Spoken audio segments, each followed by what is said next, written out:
Hey guys, welcome back to Cap Views. Today I'm going to be doing something a little bit different, and I'm going to be recording this with just audio. As you guys can see, there is really no footage, it's just a black screen. I'm recording this as a just audio podcast style, and the reason for that is because I am kind of trying to showcase the fact that I will be starting up a podcast which is related to movies as well as this channel. It's going to be basically a cross between my Capcast, which is a thing that I have on a different channel, on a gaming channel, and it's pretty much a podcast version where I talk exactly the same as I do on here about film, TV, and gaming, and it's going to be probably weekly episodes, so I just thought I would give you guys a little taste of what that's going to be like. But the movie channel is going to be exactly the same. It's still going to have regular film review and trailer review updates and uploads, and they'll be completely, in video format. So I just wanted to give you guys a little taste. So anyway, aside from that, let me get back into the review. So we are going to be reviewing The Invisible Man, starring Elizabeth Moss, and I watched this movie last night. I know I'm a little bit delayed, but I watched this last night, and I will give you guys the pros and the cons, and then I will give you guys my rating on it. So, starring Elizabeth Moss and Oliver Cohen Jackson, or Oliver Jackson Cohen, I don't remember which way they go. But he was in Haunting of Hill House, and I really liked him in that. He has a very unique ability to play a creepy dude. I feel like, I feel bad for saying that, because I'm sure he's a very, very nice guy. And I've actually seen him in, I think I saw him in a comedy as well. I believe he was in Going the Distance, which is actually one of my favorite comedies. But yeah, so Elizabeth Moss is basically obviously the main star of the show. Now, before I continue with the review, of course, you guys know that my reviews are usually spoiler packed. So if you've not seen this film and you prefer to go in blind, like most people, I prefer that. I hate spoilers. By all means, feel free to watch the film. I always recommend this to people. Feel free to watch the film and then come back and we can compare notes and then have this review go down. So let me continue with that said. So basically, obviously this film stars Elizabeth Moss, she's the main character, and the main plot line is this film is essentially a remake of a very, very old version. It's obviously creatively very different, I think. It's got a modern twist to it. This was obviously produced by Blumhouse Productions and directed by Lee Whannell. So I like Lee Whannell because to me he's still up and coming, and he directed a film that I really, really liked that I feel is very underrated, which is called Upgrade. That was really, really fucking good. If you've not seen it, it's a sci-fi, I guess it would be a sci-fi action, possibly, but it's very, very good. And if you enjoy the sci-fi tech sort of spin to a story, a plot. It also had very good character development, and most of all, which was I think the coolest part of it, is that it was just pretty badass. And there's a lot of really hardcore fight scenes. So if you like that kind of thing, you would definitely enjoy Upgrade. Anyway, I'm gonna stop. I've said this before, so I'm gonna stop talking about it. But I'm just saying it because there is definitely a comparison in his work between that film that he did and this film that he did. In both films, he showcases the creativity of the environment. He showcases, art and technology, and technology is very, very important in both of these films. So the main plot line is that there is a woman, and you see her at the start basically fleeing and trying to escape, drugging her crazy psychotic boyfriend, and having this whole plan, done in her head, and then she executes it, and she tries to escape from him. She does.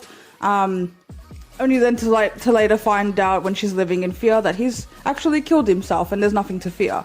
But of course that's not the case. So that's all I'm going to say. I think the rest is pretty self-explanatory. I enjoyed parts of this film overall. I'm not going to lie, I didn't love the film. I heavily compare it, if you've seen a film called Hollow Man starring Kevin Bacon a very long time ago. I think Josh Brolin was in it too. And I don't remember the female lead, although I really like her, so it sucks that I can't remember her name. But this reminds me very much of Hollow Man. And I know that there are always going to be comparisons to films that are similar.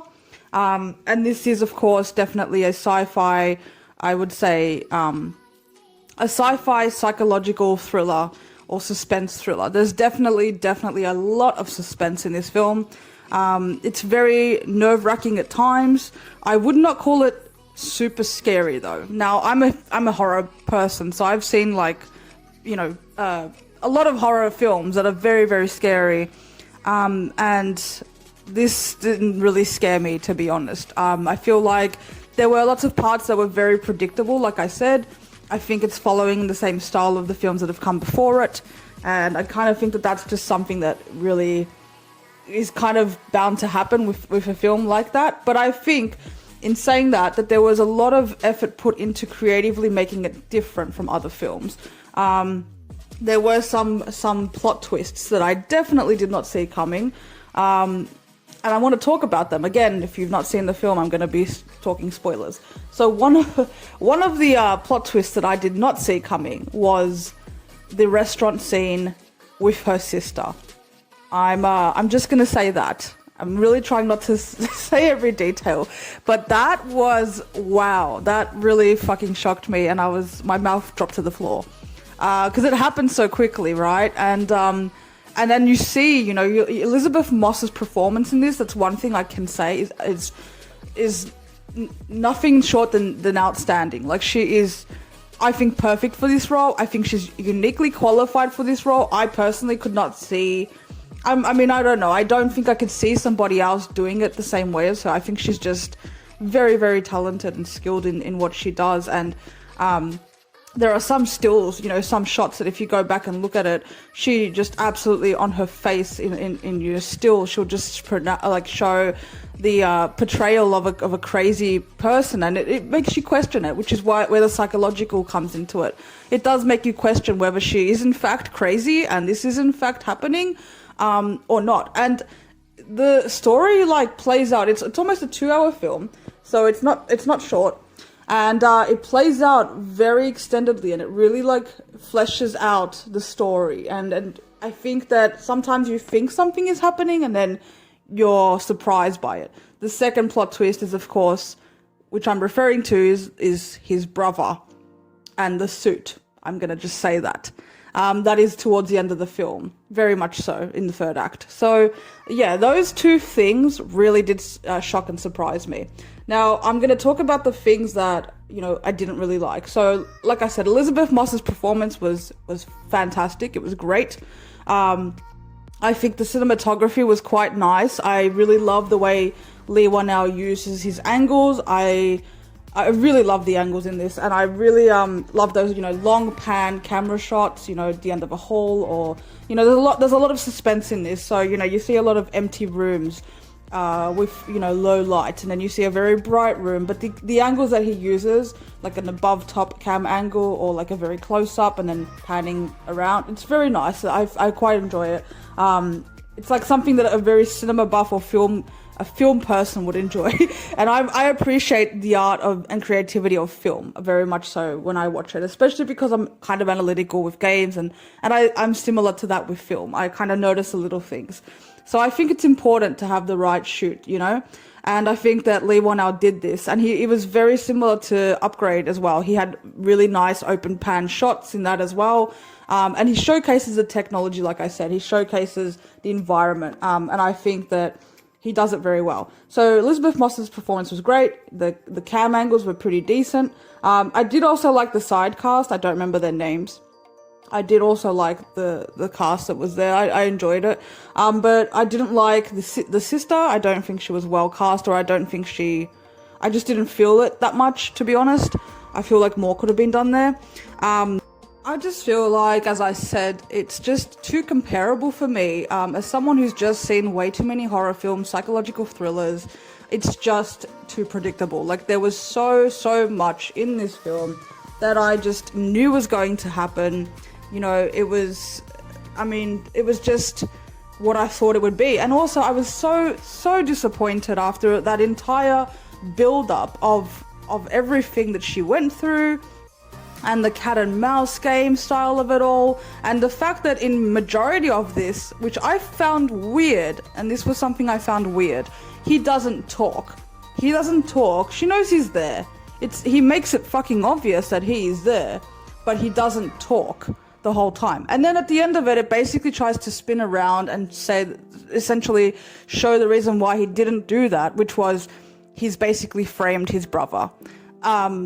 So I can kind of understand the angle with that, but I just didn't like it. I feel like it was tedious and it was dragged on too long, and it was very obvious that it was him behind it. I mean, it's just, again, as somebody who's seen the films, you already know, like, do you know what I mean? Like, not for 1 second did I actually question that it was him the whole time. Obviously, when it was his brother in the, mental institute, I was surprised, of course, but I wasn't that surprised that it was so out of character. Do you know what I mean? It was like a bump in the road, but for the most part, like 99%, I knew exactly what was happening and who was behind it. Again, there were parts that surprised me, like the death scene of the sister. The same goes for when the phone was vibrating up in the attic. I found that entertaining, but I was not scared when she looks over and sees him at the ladder and throws paint on him. Although that was a cool move because I didn't see her grabbing a paint, and that was pretty decent. But like, it was just, I don't know, it was just predictable. And he toys with her, but then he like hurts her, but then he doesn't. It was just, yeah, like I said, I mean, even that scene where I feel like they were trying to, I feel like the tension was there, but like they tried to drag it on too much. For example, the scene where after she throws the paint, he throws her around a bit, which, I mean, he could have easily really hurt her, but obviously he wasn't going to kill her. Sorry. The scene where she throws the paint and then you see her running out of the house in the middle of the night on security footage.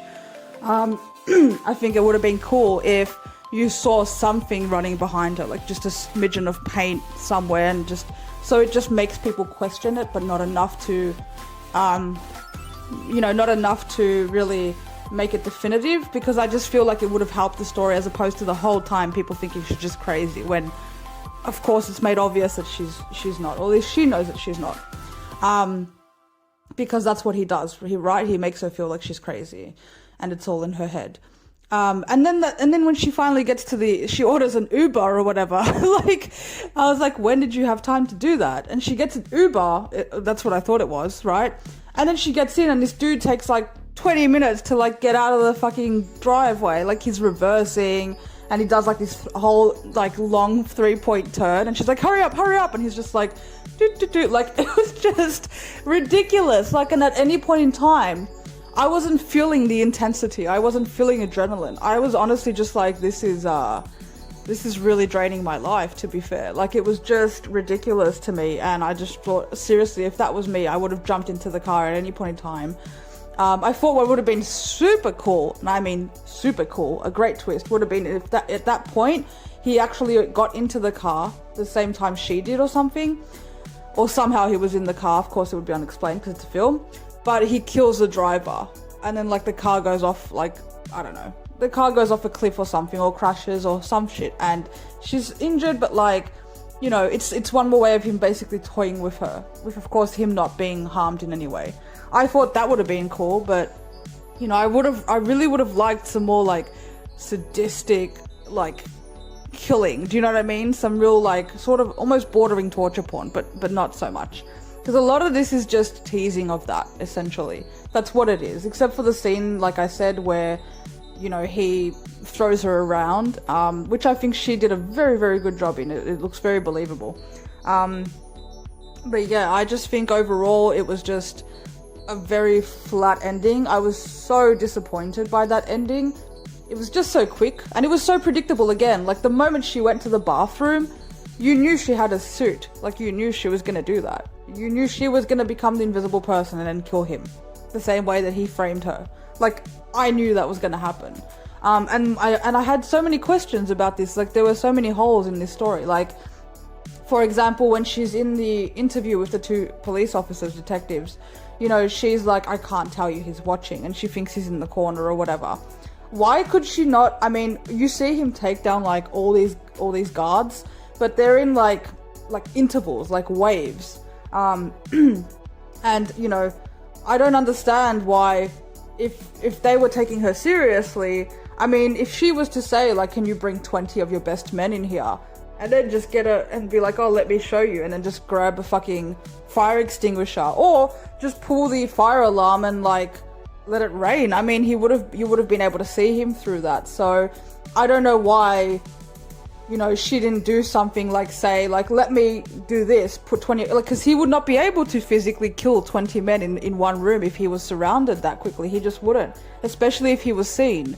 You know what I mean? He wouldn't have a chance. So, like, of course I know it's a film and it's fictional and they're not going to do that, but I would have liked it. Like, I mean, by all means, let him somehow escape or something, but that would have been cool. But then it was just, you know, again, it was a letdown. Like, even the scene where he hurts the daughter and the father, you know, I mean, even after that, like, she says, oh, it was still him. And the detective, her friend, is like, oh, no, he was in a basement and it was his brother the whole time. Like, it's like, dude, like, you didn't even think invisible suits existed. And now you've seen all this shit happen. It happened to you personally. Like, really, the realm of possibility is not imaginative to you. Like, it's just, you know, and he's very much like cop mentality, and I get that angle of it too, but to me there was just so much more she could have done.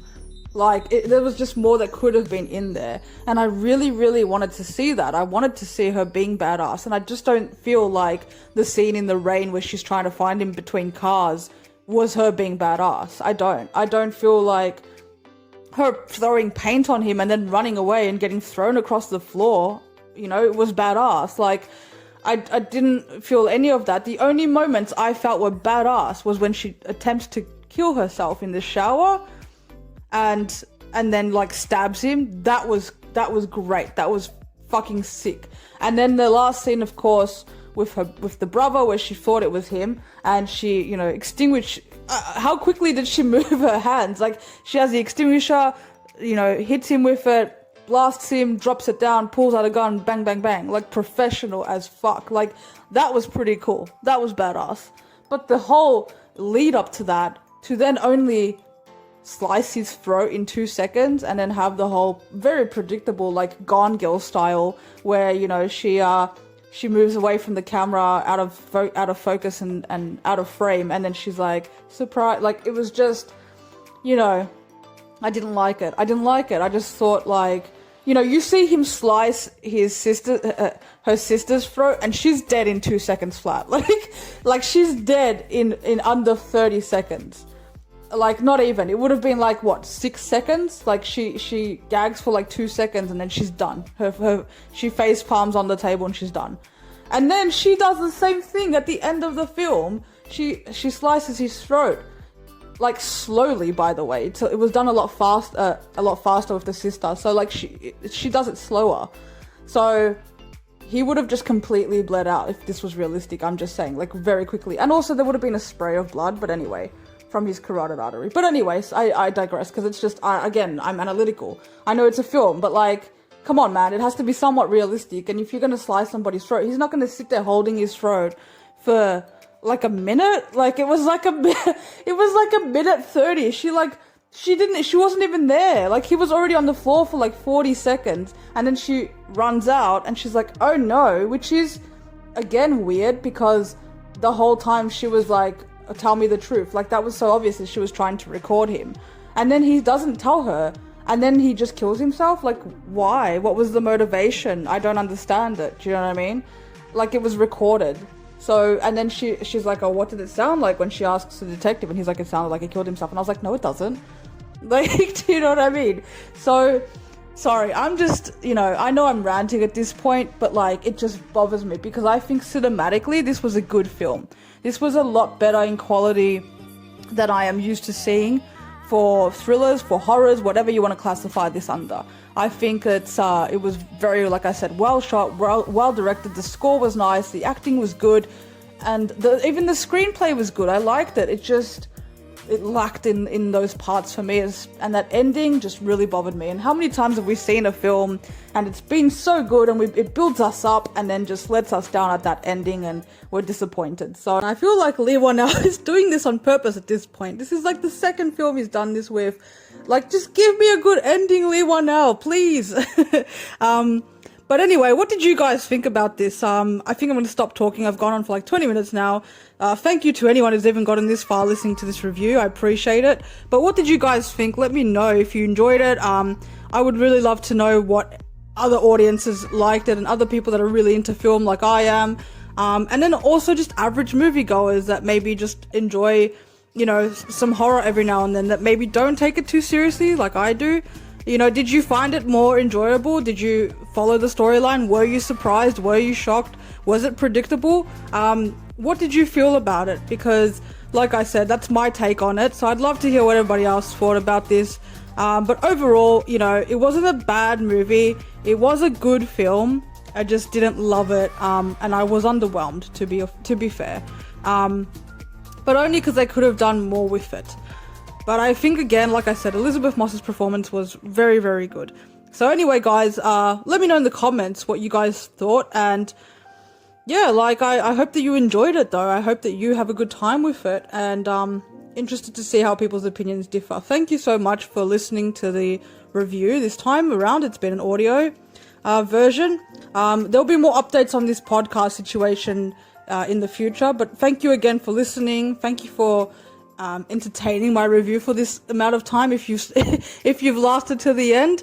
And yeah, drop down in your comments and let me know what you guys thought. Don't forget to drop a like, and if you are new, always remember to subscribe and hit the bell, because it does support the channel. Thank you guys again, and I will catch you guys next time. See you later.